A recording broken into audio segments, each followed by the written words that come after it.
Anyway, I printed out these email exchanges and stashed them. I still needed to know the details, so I called a friend who was a cop and he suggested I call a guy he knew that had left the force to become a PI.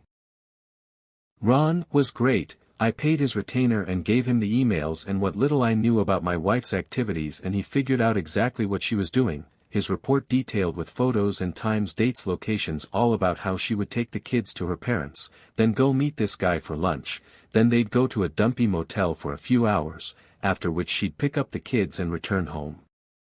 At this point, I hired a divorce lawyer. My parents cheated on each other and the fallout absolutely destroyed mine and my siblings' childhood. It was something that was totally unacceptable. I also asked Ron to find out what he could about this guy. Ron absolutely came through. I learned his name, Bob, that he was married and had 3 kids.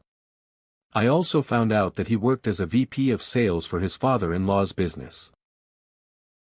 At this point, I had my lawyer draw up the divorce papers. I also asked Ron for a couple more copies of his report and one more thing I wanted him to do for me.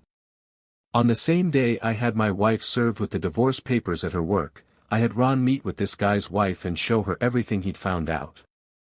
She seemed nice and I figured that she deserved to know what her dear hubby was up to.